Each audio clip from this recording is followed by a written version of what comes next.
like that. And then today we are actually coming closer to the embedded systems, which means, well, your smart systems, a different kind of devices that does things. And there are some considerations on the digital filters when you're putting those in anything else than a high power computer. Okay, although these embedded systems also start to have quite high power, but anyways, the same issues will be there, plus some others. Okay, but anyways, so basically one issue with the smaller devices is about performance and how actually the device can manage to do all the stuff it's designed to do. And basically this any digital filter implementation requires a lot of multiply and accumulate the operations. For example, if you have a direct form FIR calculation, it's basically just a sum of those the impulse response points times the data vector. So basically you would need to write something code similar to that one. So basically you have a pointer pointing the input data, another pointing to the output data, and basically for each output point you would calculate that loop. Loop calculates the sum of those multiplication of those terms. Okay, that's a simplest way of doing the doing this the FIR for a symmetric the impulse response. As you see, I am not actually reversing the time there for a good reason. So on convolution you should reverse the time of the other one, but if you have a symmetric, it doesn't matter which way this one would be. So I have two thumbs. Okay, some people don't have even one thumb. Okay, but anyways, the so it doesn't matter which way you are doing the sum for the impulse, for example. So basically that's why I have the bk times xk there. Okay, and summing to the current output pointer position. Good. So that's basically requires a lot of additions. Additions are usually quite fast, even for software. If you are doing it, for example, floating point with software, it's relatively fast, but the multiplication usually takes a few clock cycles more on general purpose processors. Okay. But of how these Mac operations are done depends highly on the processor architecture. So floating point implementation would be easy for the design point of view, but basically usually the fixed point gives better performance per energy. Okay. So basically if you are taking any good modern embedded controller or microprocessor, they actually have some Mac units there already. Some of the processors have nothing else than Mac. For example, the video processing blocks, they basically have pipelined parallel Macs. That's it. That's what you need to do when you are doing any of the video calculations. So, but anyways, to employ that Mac unit, some assembly programming may be required. So this is like IKEA furniture. Although, say, if you have a good processor with good support from the compiler side, then of course you will be on safe side. So you don't usually need to think of if there is a Mac or not. The compilers compiler and the linker knows it already. Okay, and then about the hardware or software. As I mentioned, the floating point is easy to design, and then you don't have any artifacts from the or effects of the value quantization or digitizing effects there. But if you have a simple 8-bit processor like PSOC 1 processors or the Arduino has, is it 8 or 16 bits? Anyways, it doesn't have any floating point unit there. So those small general purpose processors, they usually don't have a floating point unit, which means that making a single precision floating point would require thousands of instruction cycles.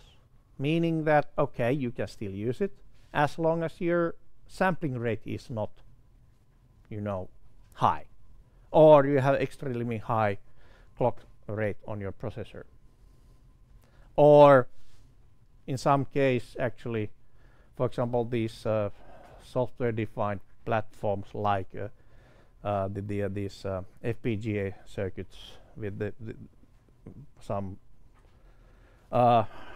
software-designed things. Then you can use a parallel processing on smaller bits, and then actually you can do a lot of things on those with a higher clock rate.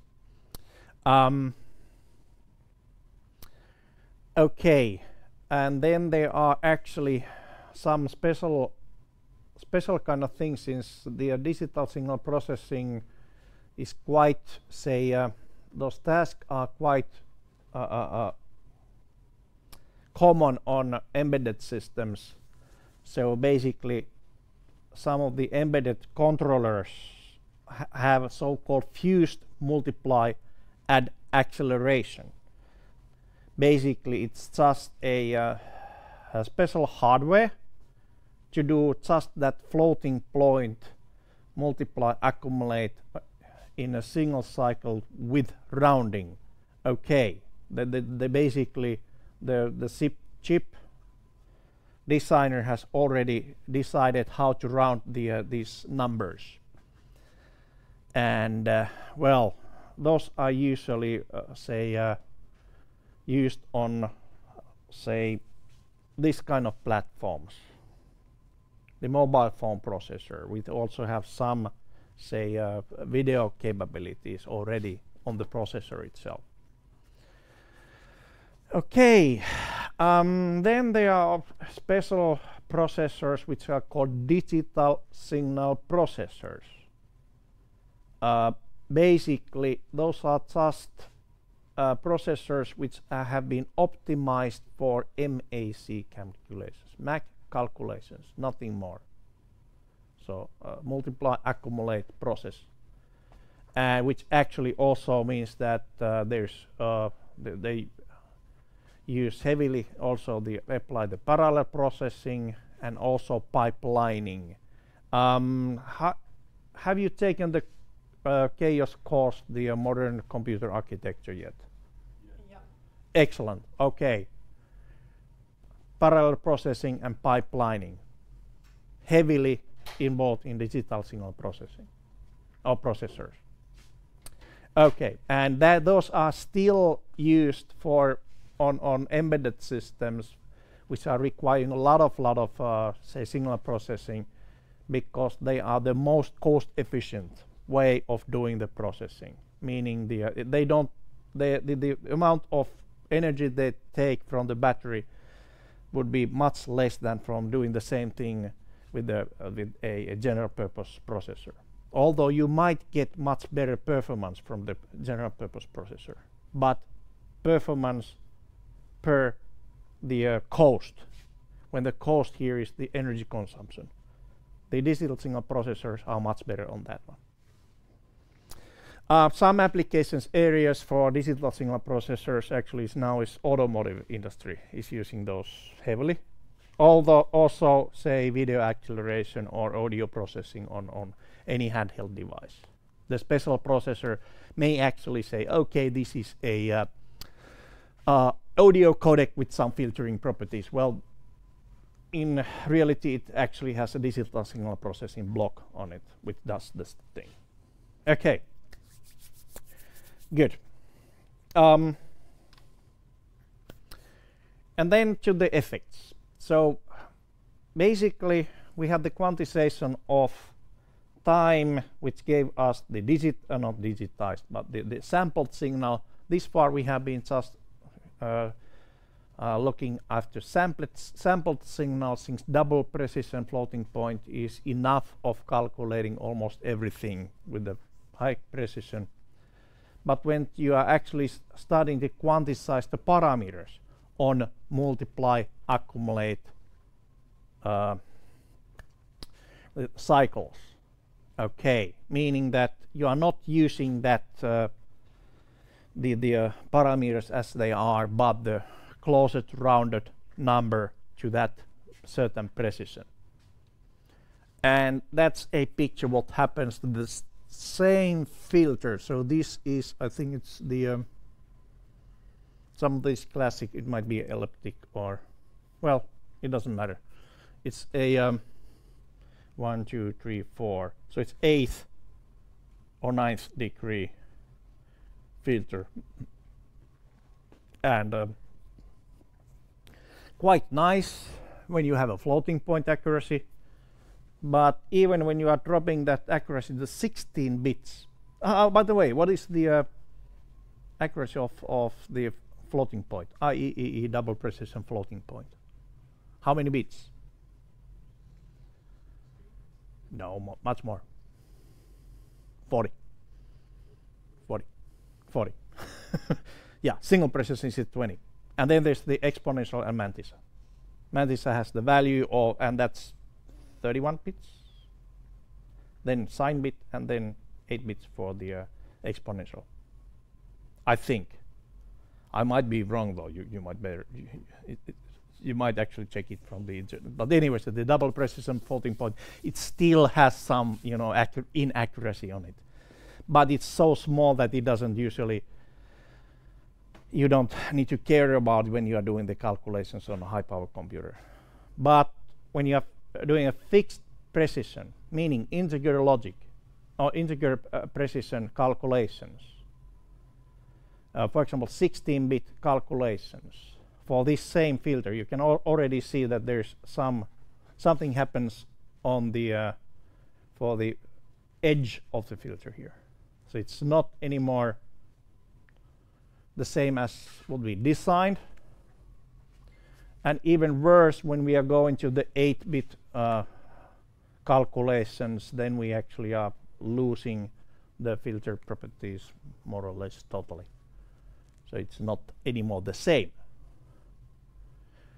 Okay, and in a bad case, actually, when we're thinking of the IIR system, and you start, if you have a pole very close to the unit circle on your floating point, ideal kind of system, when you then start basically quantizing the filter coefficients, the poles actually can move outside of the unit circle, and you have suddenly you have unstable system.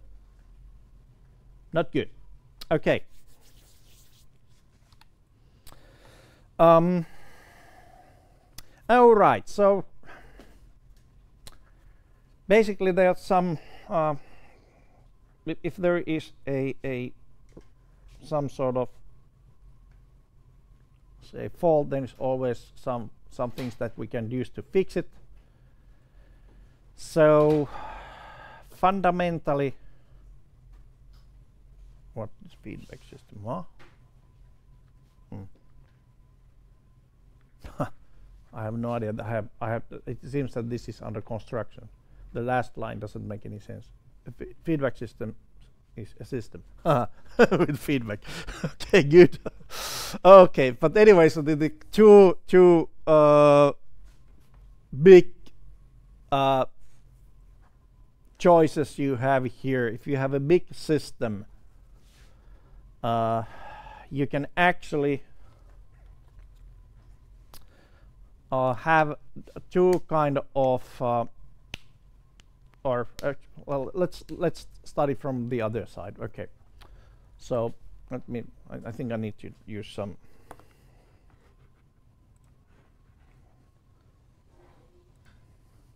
Some whiteboard now.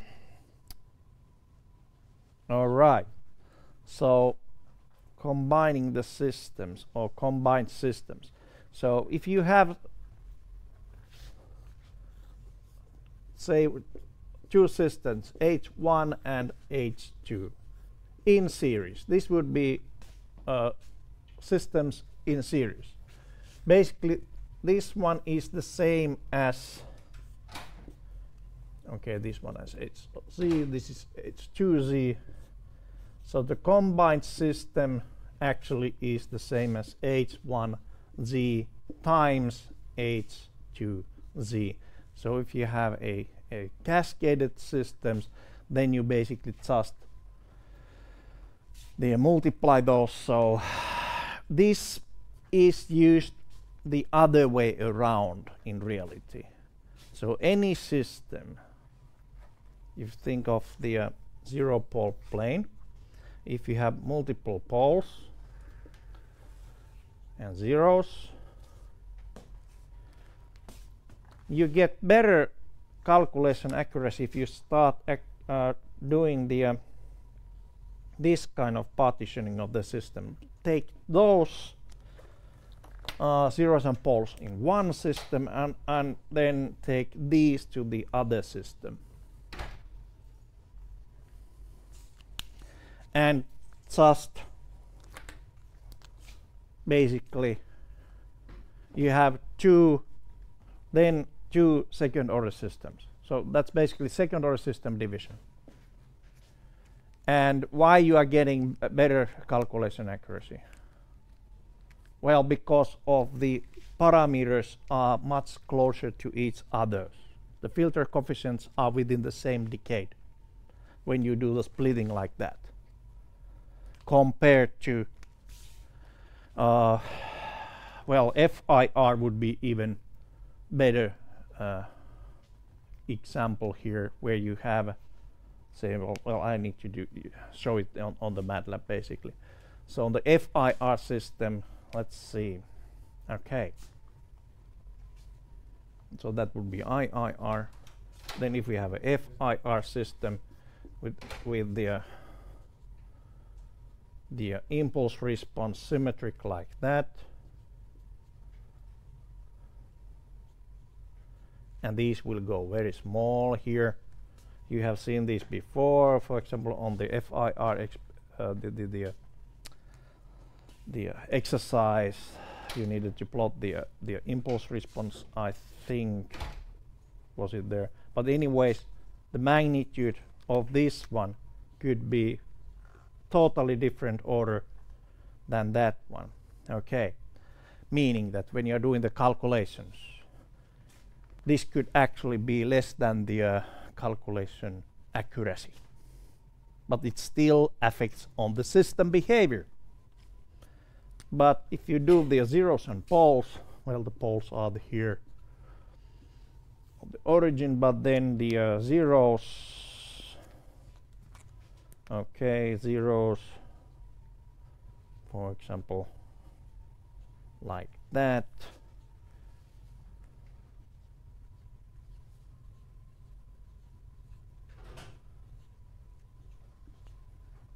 Okay, and do the second order systems. One second order system, another one, third one. Oh, that's fourth order actually. But anyways, second order would be half of that one. Do the second order system division here. Okay.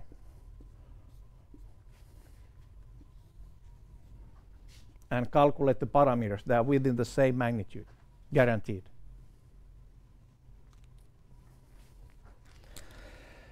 Okay, which means that on the second order system you have much better accuracy on the combined system.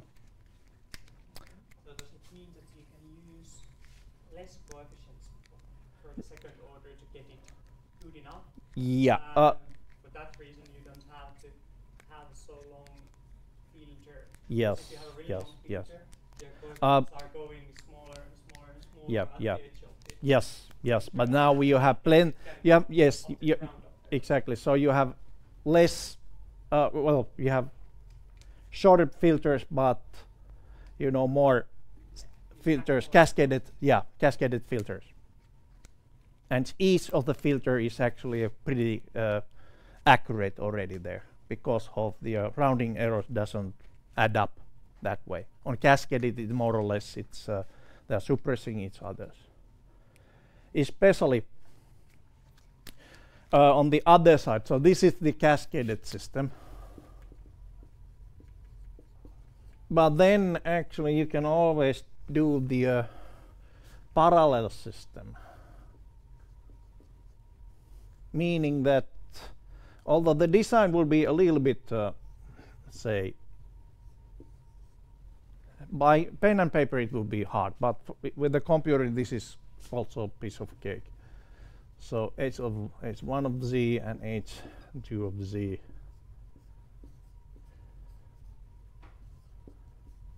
And basically this is same as h of z equals h1z plus h2z. Okay.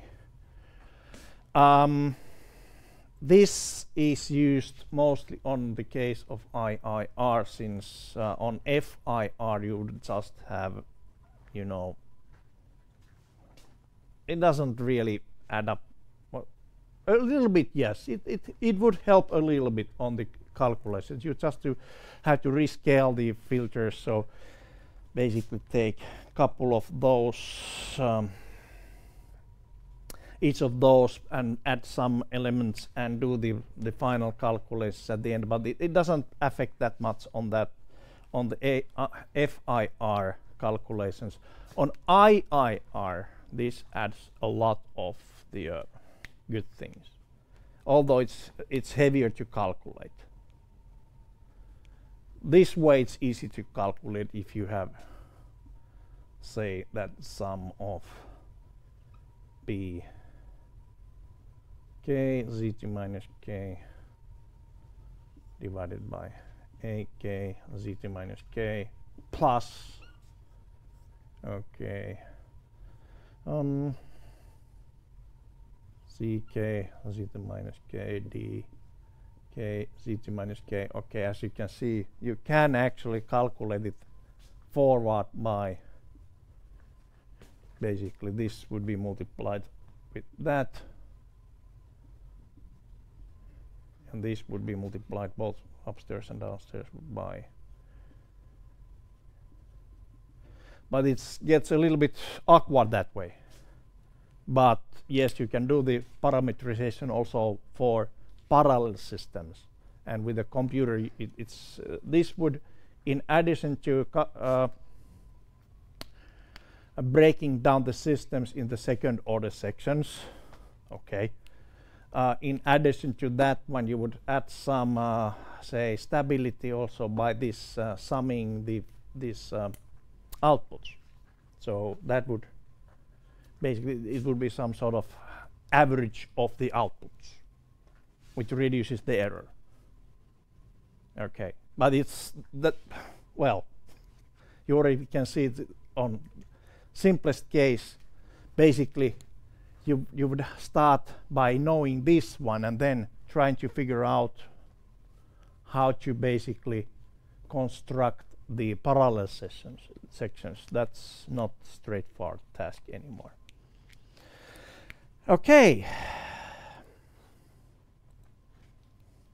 But anyway, so we have the cascaded second order system is the most common way of breaking down any FIR or IIR system, so that you can calculate it with a higher precision or less rounding errors. Let's put it this way: less rounding errors. Use any multiple accumulation units anymore if you have cascaded it?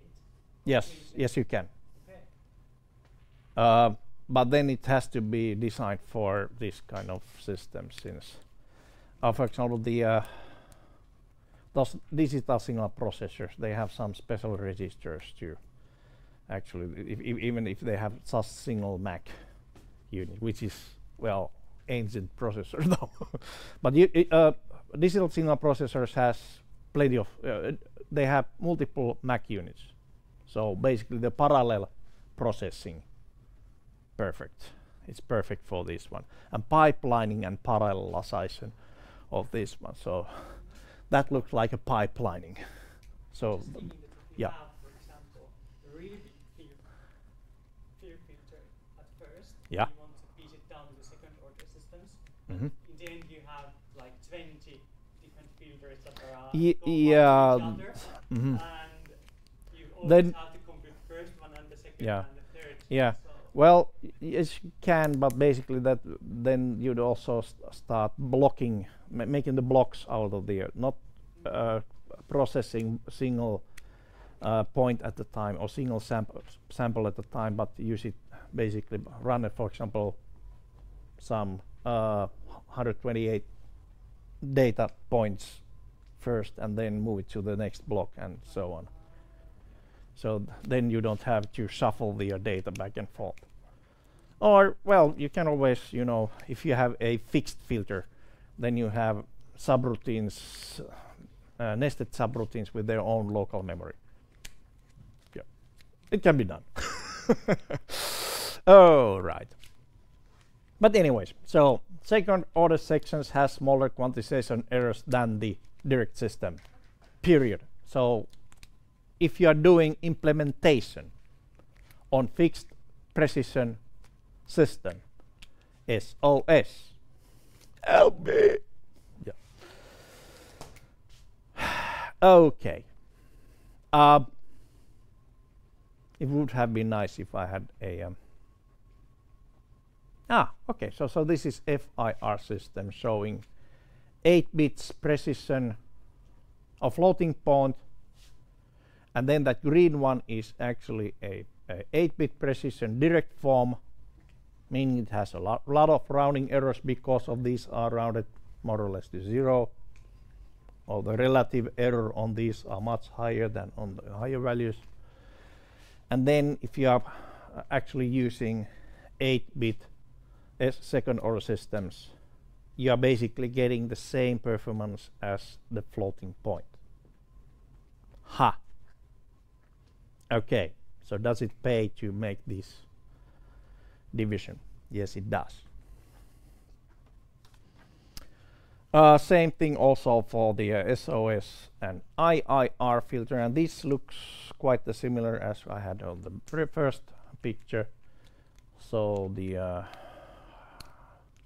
blue one is the original design, and then the 8-bit has had the problem on this edge of the filter, and also the looks like there's some error also on the stop band. Also, that's not a bad error.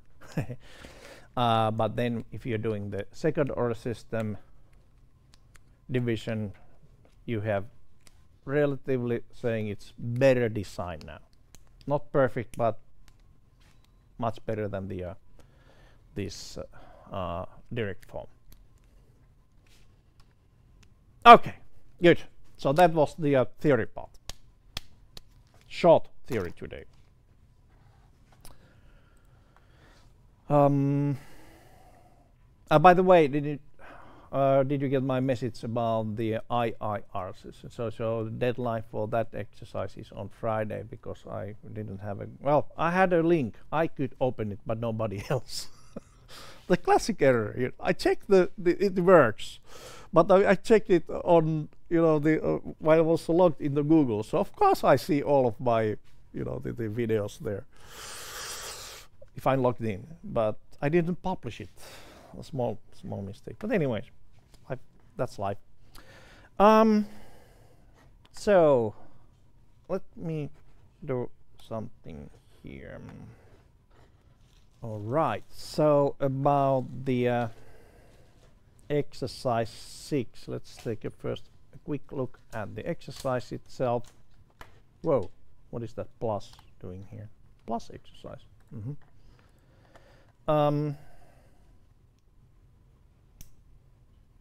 Okay, so basically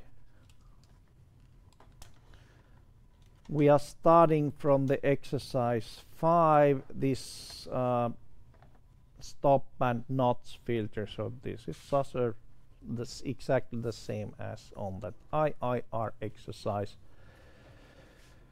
And then basically the second one is, well, here you get a free point basically. Here you need to work on that afterwards on that free point. So basically now you would quantize the filter coefficients to 8-bit accuracy. I'll show you a couple of ways of doing it. The hard way and the fast way. On the other hand, you cannot use the fast way unless you understand the hard way. There are no free meals in DSP, have you noticed?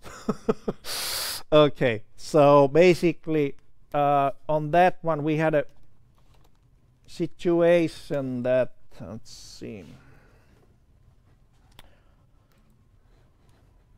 Okay, on that exercise we had a situation that we had the unit circle, and there on some angle here you had the 0 and the complex conjugate, same angle or negative angle, and then you had the pole somewhere there on the same angle, but not on the unit circle, but close to the unit circle. And I think it's quite much closer than what I draw here. So now when you do the math, basically take these parameters back to the well, the zeros and poles to system coefficients B and A, and you quantize those to 8-bit precision, meaning, well, I'll show you what it actually means. So we are not doing it exactly 8-bit precision, but say close enough approximation to see the effect. But anyways, so you have a after that one you would have let's see, underscore B, let's mark them stars, okay, and you do then the analysis of the system. For example, what the zeros and poles would look like. These will change a little bit somehow. It's not guaranteed that even the 0 will stay at the unit circle. And then the pole will move somewhere. But this is quite common effect. The rounding effects actually will move this one to, well, either on the different direction on the angle, so they are not lined up anymore. So this pole does not anymore compensate the 0 totally on the amplitude response, but you will start getting a tilting of the gain. Okay. Another one, of course, from the same reason, when you do the frequency response, the original would look like that, and for the same reasons actually this might look something like this. So you don't get the unity gain anymore, and you might actually even get the this notch angle to change a bit, and the attenuation is not necessarily anymore that infinite dB. Doesn't chip down to 0. What else I'm asking? Attenuation, bandpass change, bandpass ripple. Okay. So yes. So that kind of things will happen, and the passband ripple means basically how much you get variation on the passband. Okay. Then I have bandpass filter to match the following properties, and basically I think this is also a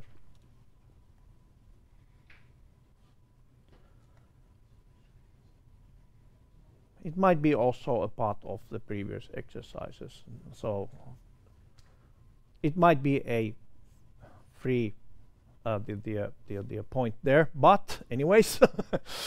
The next one again, comparing direct form, or actually how many bits should be used if the system was implemented as a direct form filter. So here you have the design, the original design on the tree. Maybe I should take a couple of pictures and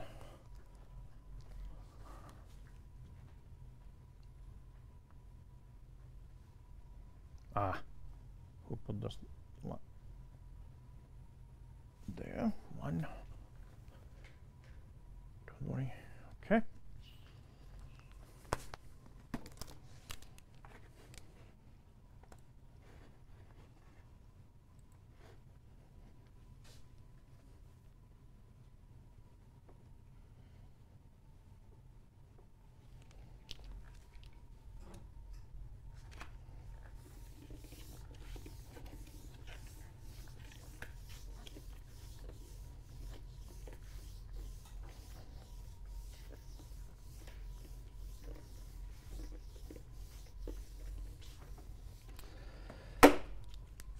All right, so how many bits? Meaning that first you will design a filter that fits the parameters what I'm telling you, okay?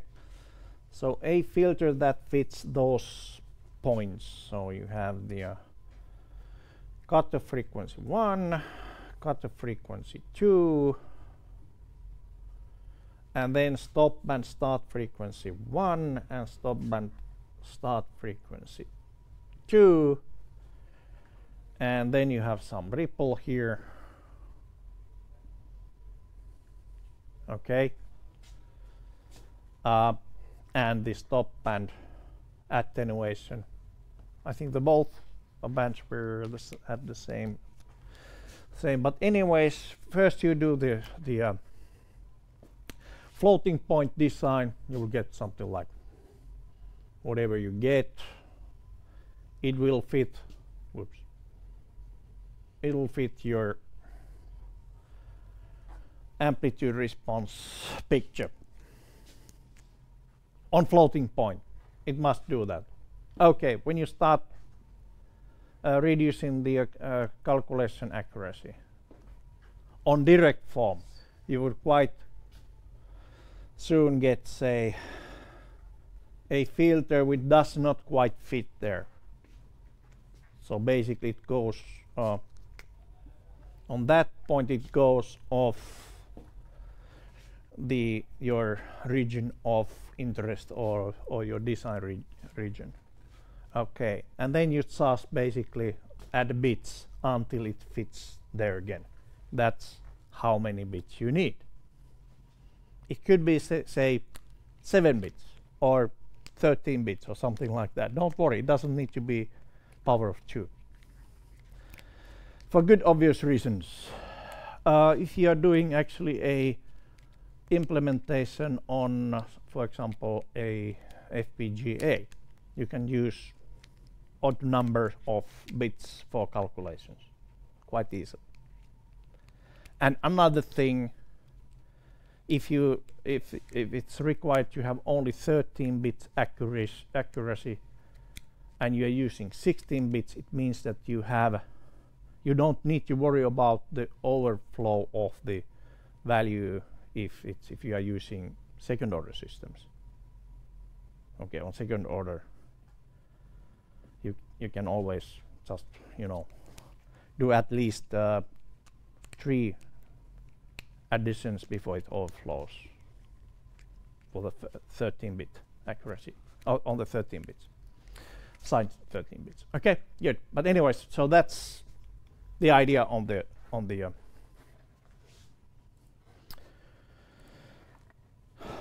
the 4th and 5th exercise. So basically you get 2 points of answering these.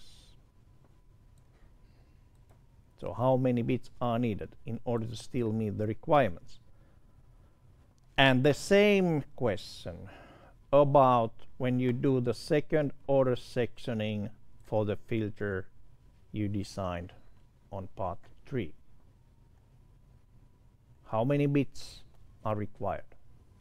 My guess is that you will get on the 45 exercise, you will get a higher number than in 6 to 7.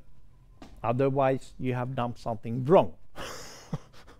Since second order section, as I already told you, it will give you better accuracy by itself. Okay, you don't need that many bits there. All right. Then 8th, since you have been already taking Chaos Modern Computer Architecture course, this is basically should be walking in a park. You just need to figure out how many Mac operations you would need in a bit system to do, let's see, the previous SOS. So basically the previous means that question 6 and 7, second order section. Yeah. Single time step on a fixed point platform. And then again, assume that the native word length is long enough for the required Mac operations. You no need to check if there's overflow or not. Of course, the overflow would cause some, say, or checking the overflow would cause some the extra overhead or extra bits you need. Okay, then have you been using Raspberry Pi 3 already? Everyone? At least, have you seen one? I can show you one if you don't want to. Okay, and then this is also performance calculations, how many channels Raspberry Pi 3 can theoretically manage running the previous filter.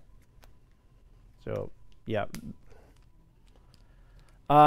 You can, if, okay, you will earn some extra points if you can estimate also the overhead.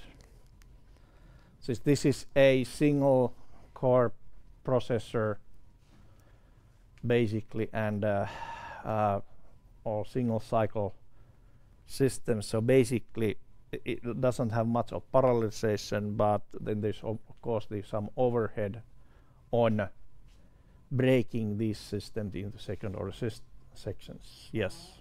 Are you mostly interested in the speed of the CPU by itself because it's 4-core system that has the neon instructions, so there are Mac instructions in the Raspberry Pi. Excellent. Excellent, excellent. You just added some more work. Or there's. I also give you some hints how to do it. I have done similar kind of tests in some processors, and you can actually make just a single simple loop shown in my first slide.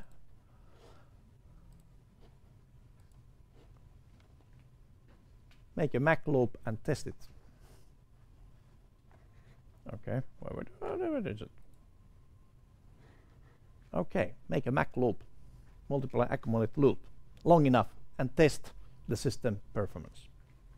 That's the you know, easiest way of doing it. Just test it.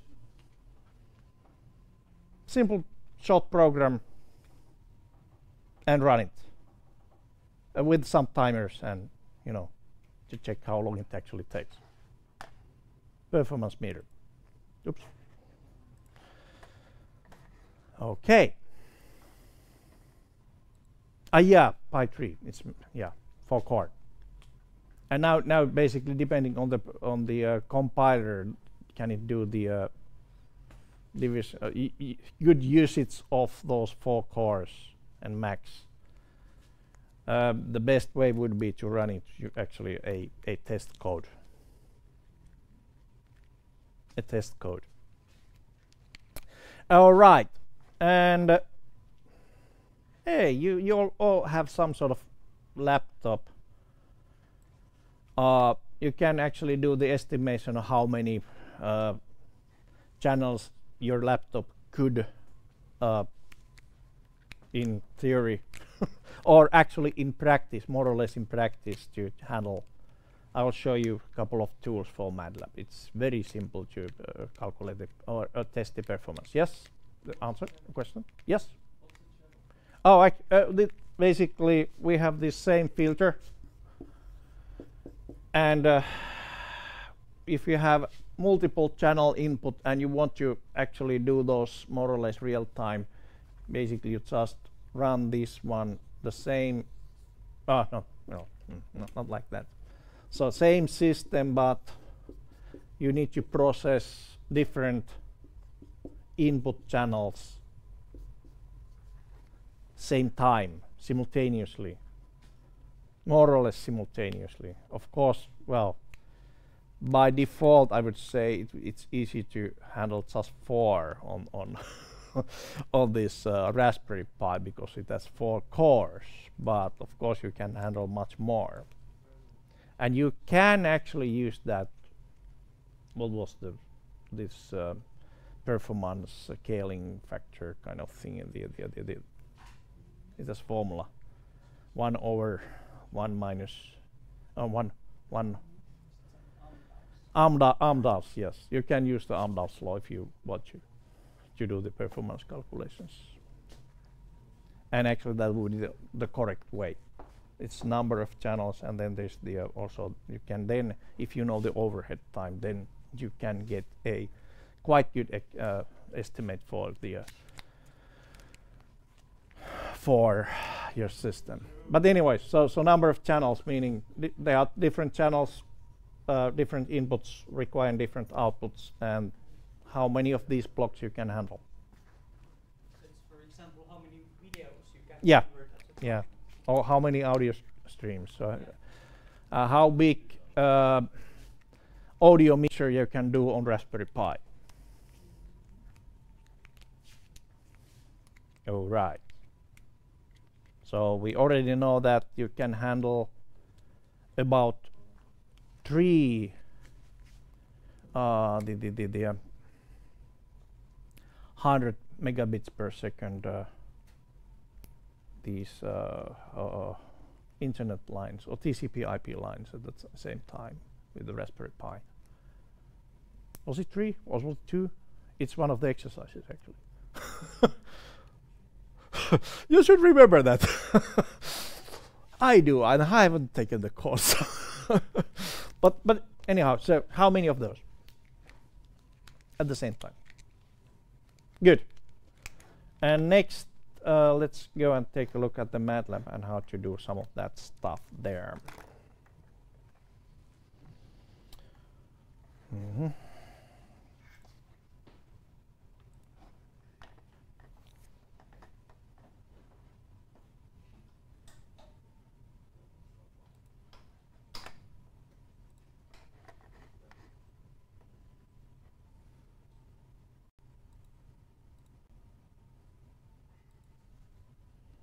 Okay, good. All right, so this is actually exercise 6.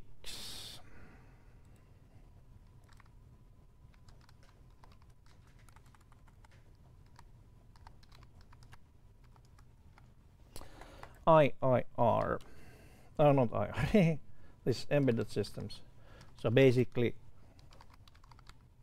this means the rounding errors.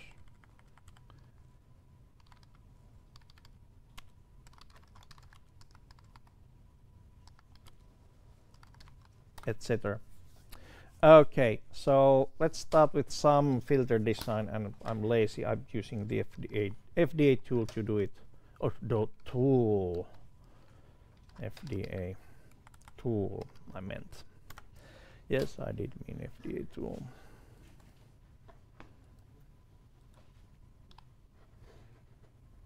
Just a moment. Also, okay, so that doesn't show up anything there. Close it. FDA tool, and I'll take Lopez FIR equiripple. Let's see. Minimum order.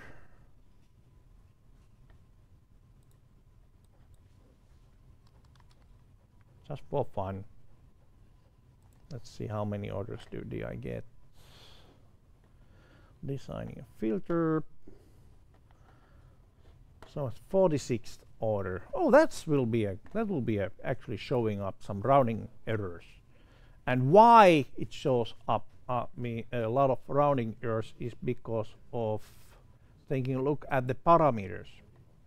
So this is the direct form coefficients here, where the biggest numbers are the middle, so it's roughly 0.5, and the smallest one is actually on the edges, so this is 0.0014, so it's 2 decades smaller number there.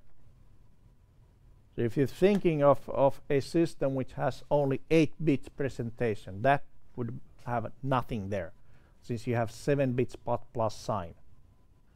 Or, well, precision, 8 bits precision means, well, plus 1 bit for the sign. All right, you can use the FDA tool to do the exercise, but basically you can, since some of you are using Octave, I'm actually taking this and take the coefficients to direct form. Only doesn't make any difference. What is the direct form one? For example, import the filter.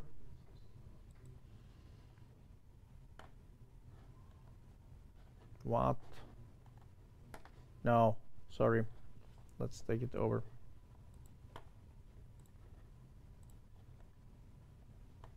Ah, what happened? Something strange happened here. I'll start over.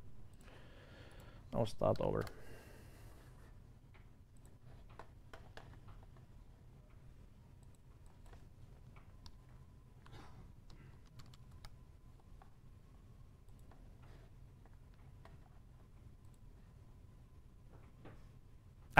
Oh, it was import from workspace, sorry. Export to workspace as coefficients, yes. Num.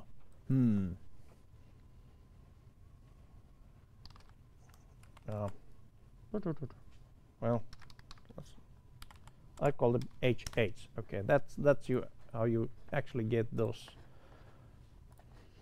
coefficients to MATLAB workspace. Okay, which means that now I can play with them. So zeros and poles for those are right here.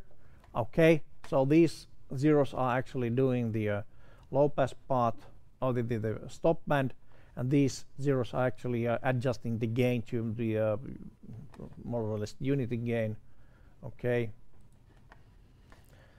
and then frequency response.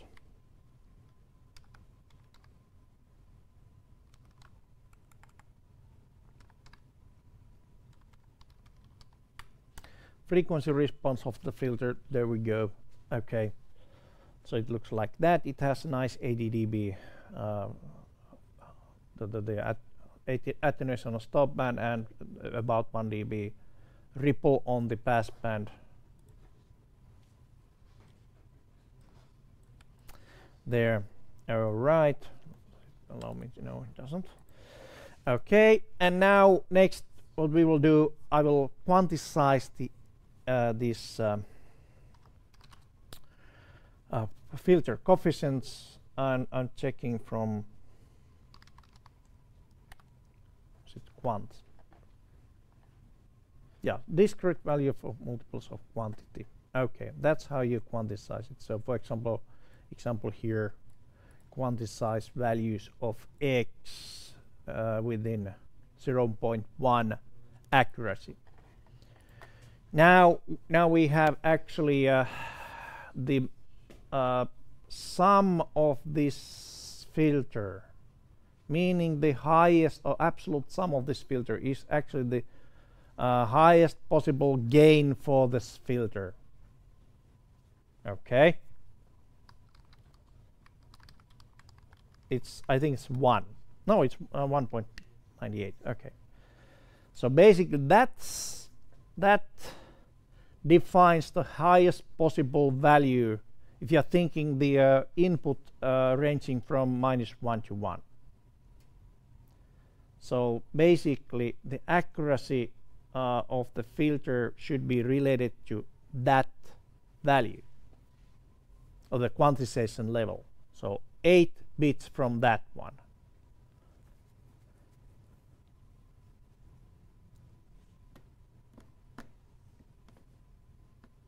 Does it actually make any sense? Yes, it does. So in the worst case, you have a signal which is varying, so that you will have on the positive values of the FIR system, the positive values are actually ones, and every time when you have the negative value on impulse response, you have -1 input value. Then it would add you the worst case, the biggest value or gain what you can get out of this system. That's about 2. All right, so our quantization step size here for 8-bit system would be this one divided by 2 to the power of 8.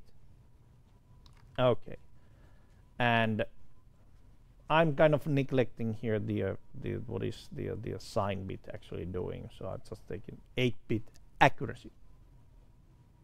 8-bit sign value has 7-bit accuracy, right? This one is the first bit is for the sign. There are also unsigned filters, but nobody uses them. They're awkward to use. So that's the quantization step size for 8-bit clefs. Okay, and now you might be asking why I'm actually doing this is still in floating point. Yes, you can easily then basically move it to the fixed point. Just take the corresponding integer value, using that as a bit size. But for that then requires just some gain at the end of the filter, rescaling gain. Okay, but quantization step size, so now it is Q is quantized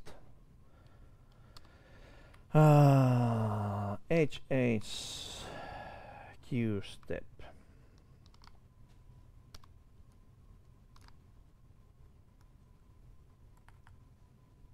There, and let's compare these. So let me stem plot the HH just for fun. Where did it go? Figures. There, okay. That's the original. And then let's see, I will somehow show also the quantized values. Hold on. And stem HHQ. It's red. Oops, not too red.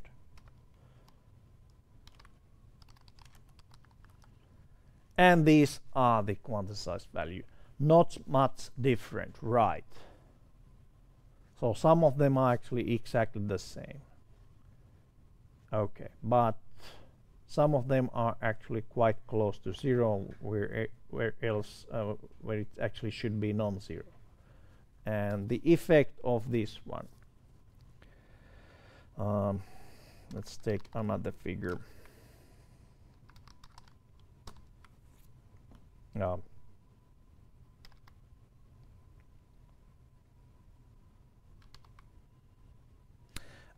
Never do this one. I'll do it just for fun, since we have only zeros here.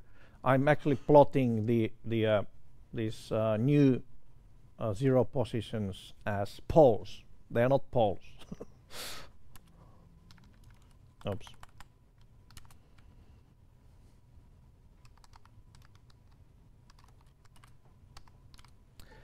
And then the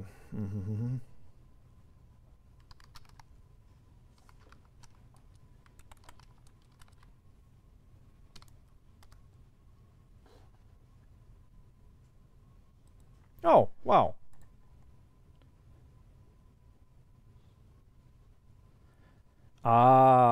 Okay. So basically it's let's try it other way around, since I think this one became so unstable that it doesn't even calculate the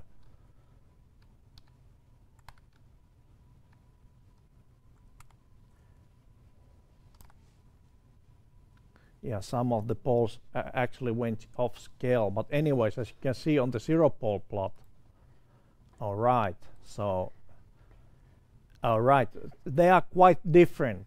So pole location, not poles, but the zeros were actually moved. So original are those x's, and the quantized pole, the zero locations are those o's here. And we even have one O at the origin. Okay, that was the problem there. And then we have this. Okay, this looks a bit different, and which means that I would guess that the frequency response also looks quite different.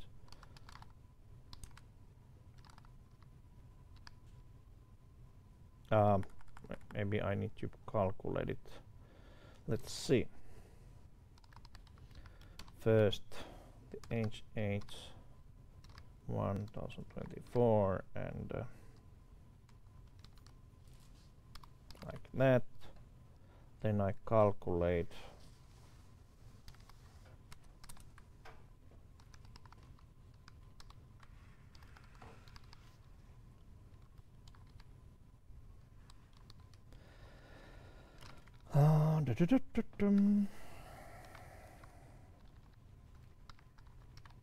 maybe like that. That's the original. Then let me plot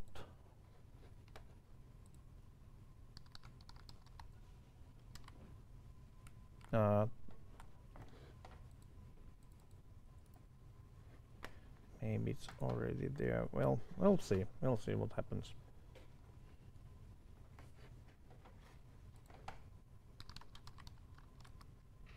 Okay, good.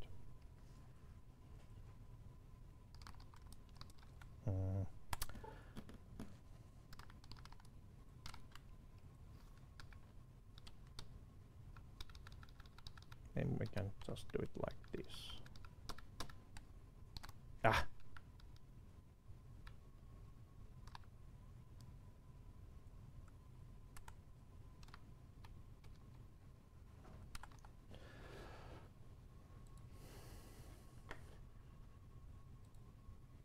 Okay, original, and this is the quantized. Original 80 dB suppression on stop band, quantized 35. Otherwise it still looks, say, quite okay, except the stop band attenuation gone forever. So definitely if you need that in this picture, it would mean that you would actually jump the stop and attenuation somewhere here. It doesn't fit into your design region anymore. Okay. Which means that if this was the system you were trying to implement, then basically you should do something about it now. And I claim that, okay, if you do it on second order sections, you would do much better. There are actually some functions to do it. Was it TF2? Okay, TF2 SOS. So transfer function to second order section forms. Oh, right. So you can actually do a second order sectioning for this filter. So basically it gives you the second order section matrix like that, and basically it's still the same thing. So it does the magic for you. It's still the same system, but now on cascaded second order system. And actually you can use on the filter, you can use the second order system matrix as an input parameter there, I think. We'll see. So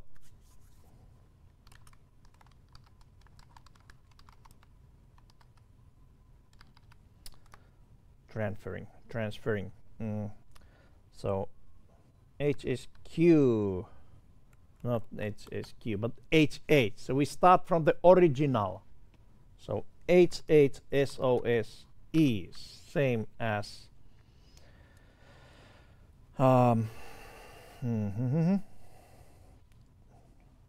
transfer function to SOS of H8 and hello. Hi. 1. I think that's the way.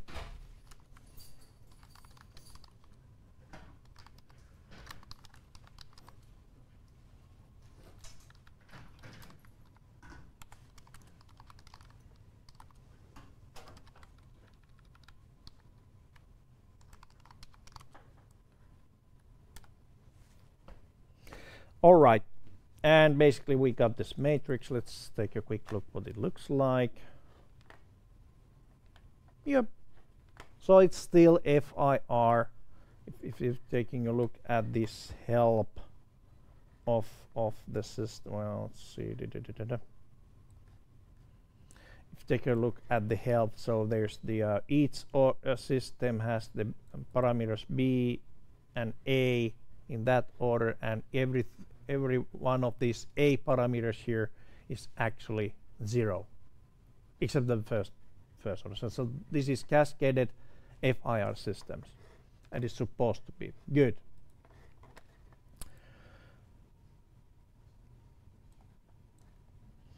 All right, so now we can actually quantize these parameters. Quantize, let's see, each of these rows. Actually, we should do it separately since the first row has also the gain factor on it. And that's, I will do it on loop.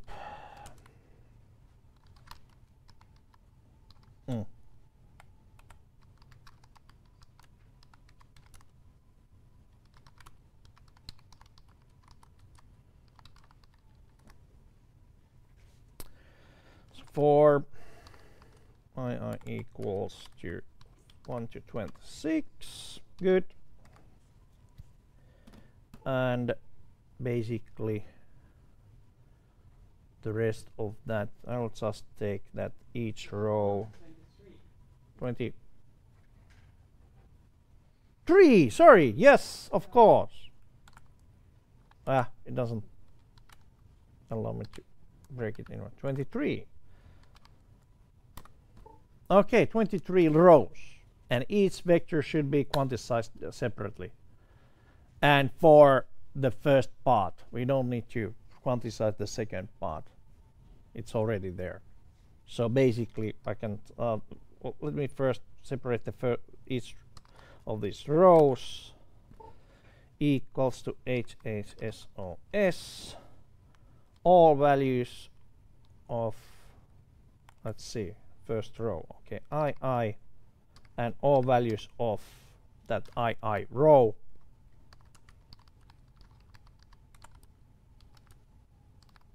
II, and then I'll just do HHQRR, or actually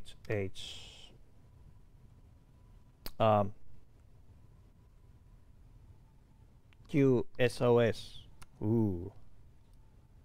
equals, or HHSOS, Q is better. Okay, I quant of ith row and or values on that one will be quant size of R. The step size now is basically absolute sum of RR 1 to 3, only those values, and well, let's see, divided by 2 to the power of 8.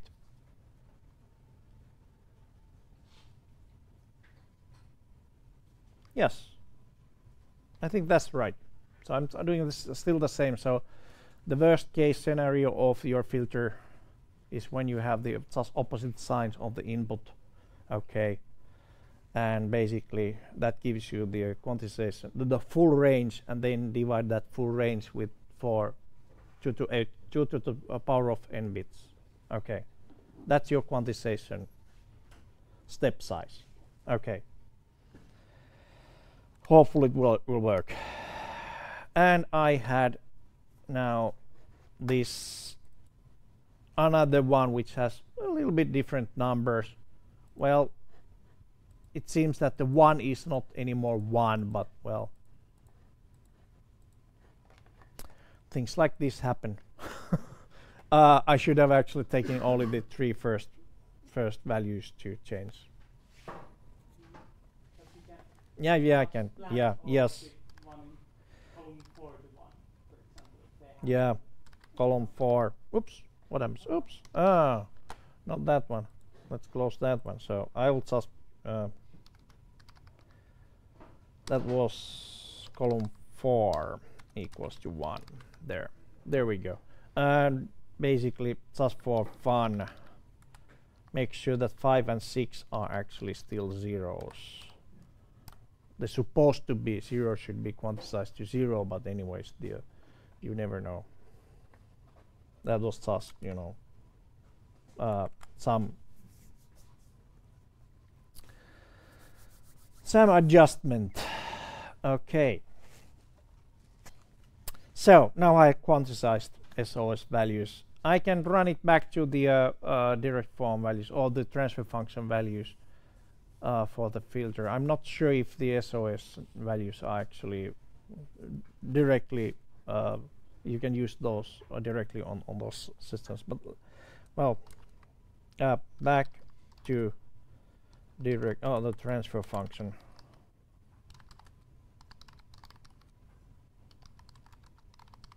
But this is just for the analysis. In reality, we would use these the values what are on this HHSOSQ. So HHQ2 is the SOSQ transfer function of HHSOSQ. Okay.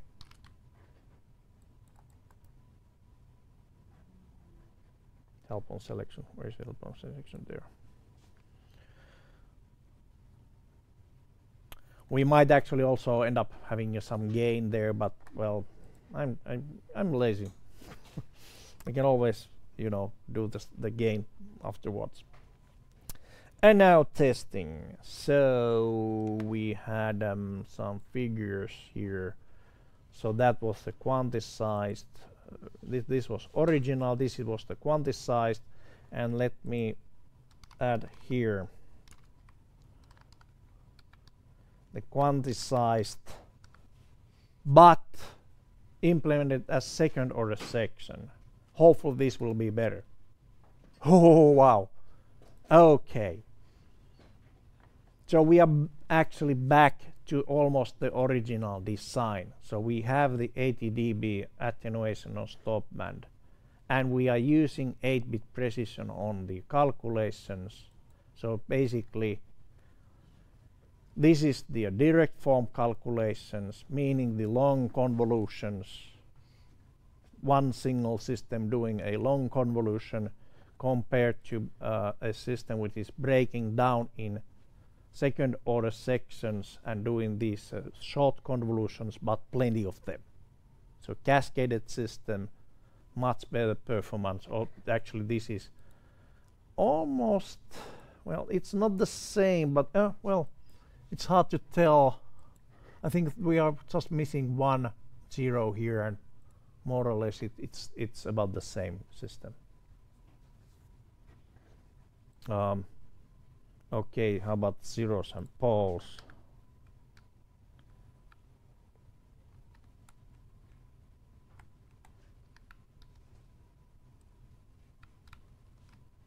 So this is how much the zeros and poles differed from the on the original and the direct form implementation. And this is how close they are on this new design. Okay, well that's the way it's supposed to be. So they are almost the same. Oops, not that one. Oh, wait a second. Oh, 7. Oh yeah, okay. 2 and 7. Oops, 2.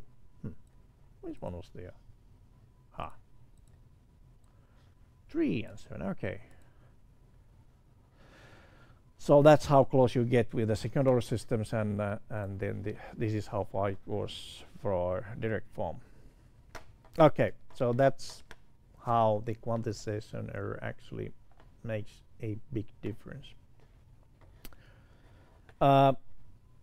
We could have actually tested how close we are getting. Okay.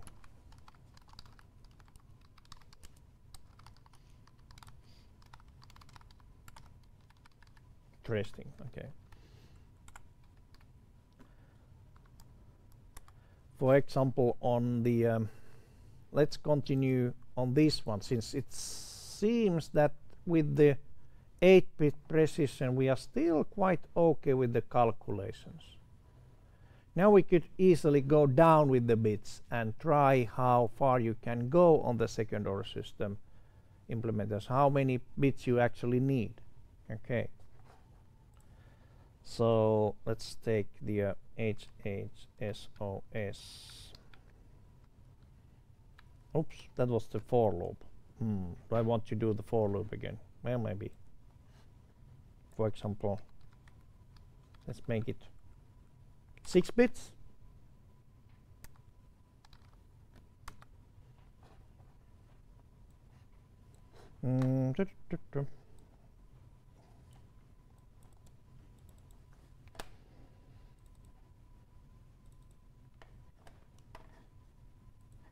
Six bits. We are getting a little bit off on the pass band. We are still quite okay with the stop band. 6 bits. It's not much. 6-bit accuracy is not much, but still we are having at least some sort of filter. It's, you know, it's still something that you can work with. Okay. But I would guess that 7 bits would be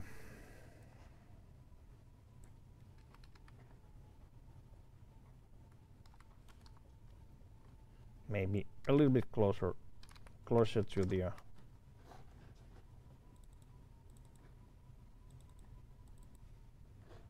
yeah, 7 bits. We are still on the design region, no problem. So that's how you test the how many bits you need in order to still produce the same filter.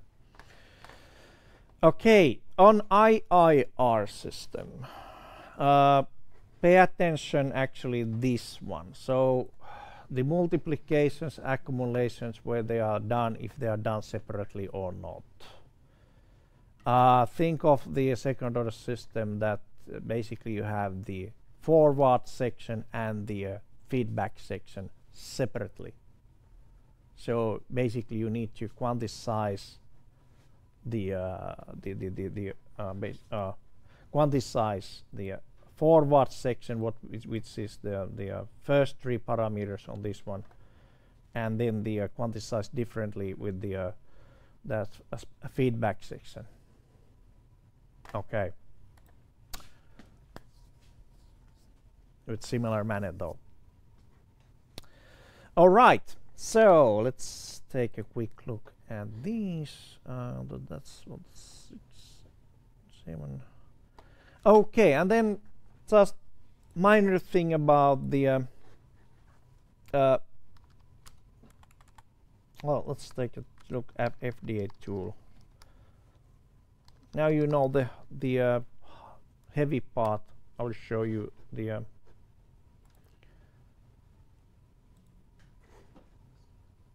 Easier way of doing it. Well, it's not necessarily easy, since it's easier to make also mistakes on this system. So, for example, I will start with the maybe IIR maximally flat 8th order. Well, that's just fine. Any system. Okay, so that kind of system.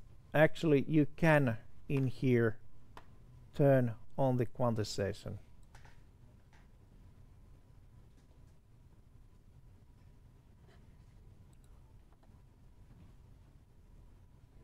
Okay, double precision is what we are doing. It's 40 bits, and this is single precision would be. It's still fairly accurate. It's you know, but then you can also do the fixed point with. Okay. Okay, gimme. Okay, with the word length, and here we actually have the word length of the system. So we can try, for example, 8 bits. Oh no, that's not right. Okay, but anyways, this is 16-bit best fraction, or well, okay, here 8 bits. There we go, and it's still okay because we have a second order section division here. I think we can change it to, oh, sorry, not from here. From here, we can convert this structure to, for example, direct order. It always gives me the. Okay. For good reason, it doesn't have anything else to offer than second order system divisions here. Okay. It doesn't make much difference then. But you on the previous version, it also had the direct form. You could actually compare it. Not anymore. Okay, it was so much better. Everything was so much better earlier. Not. Okay, but anyways, some of these designs you can basically do with the FDA tool. And why I'm showing this one actually is that when you have a filter design done in FDA tool, you can do also the phase responses and then the phase delays, impulse responses, step response, zero pole. Okay, let's see, fixed point. All right, and coefficients as second order system coefficients and you can actually take all of these to, let me see if I'm okay, that one was okay. You can actually take this one into your system design.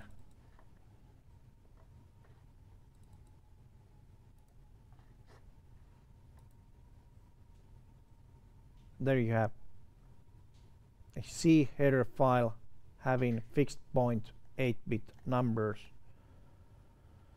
for each of those the filter SOS sections.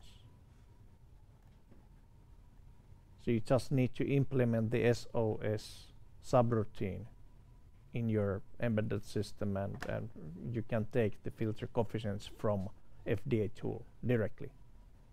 And they come as, you know, this is integer values now. All right. It's a little bit too easy, I know. What? For example, on your, you're using some, was it NXP processor you're using on Chaos course? So if you want to, yeah, LPC stick some. If you want to try a digital filter there, you can design the filter coefficients on this. Oh, you just shook your head. Hey, that sounds like your personal, the 8th exercise. Okay, but so yeah, that's it, I think, for today. Except, okay, good. That's so performance.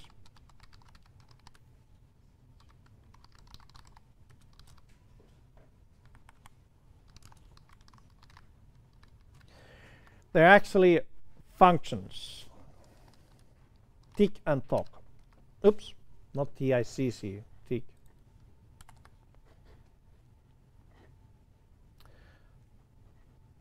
Tick and tock. This one. MATLAB function tick actually starts a stopwatch time to measure performance, and tock reads it. So basically, you can do all sorts of things like performance estimations. For example, now I have filter coefficients. I could do some filtering, or actually, let me just do a tick and tock on the frequency response. Oh, that's a frequency response.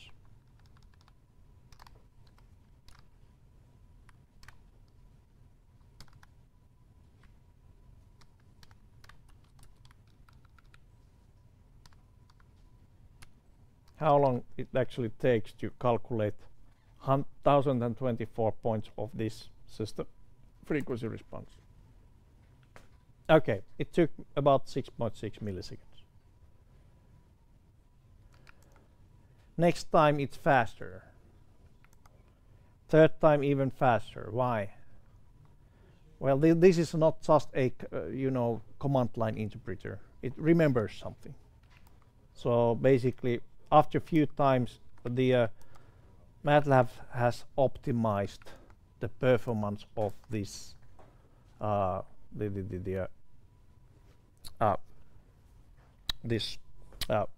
operation.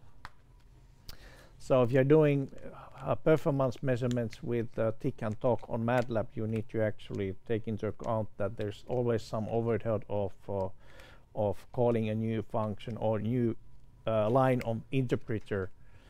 So if you do it multiple times, the actual system, the MATLAB actually is learning what you tried the last time, and it has some of the functions already on the memory. So basically, it's this dynamically linked executables will on computer memory. Okay, and if you get those from disk, as I was calling it the first time, it started looking on those on the well, everywhere. You know it. every place on the computer, and the last place would be hard disk. So whenever you take a command that hasn't been used for a while, it's on hard disk. Fundamentally, it's on hard disk, cached there. Okay, so it takes a longer time, of course. But then you run it few times, now it's on the local cache, and finally it's about 0.7 milliseconds anymore. So running few times the tick and talk will give you some performance numbers. And now you could actually try, for example, the 10th exercise is how long it takes for the MATLAB to do the same filter, or how many channels you can do. You basically make a data set of some number of samples, and for example 1 second long data for your filter, and see how fast it goes. So that's then just divide 1 over that value will give you how many channels you could in principle handle with that filter on MATLAB. Okay, that's all for today. So good luck. Okay.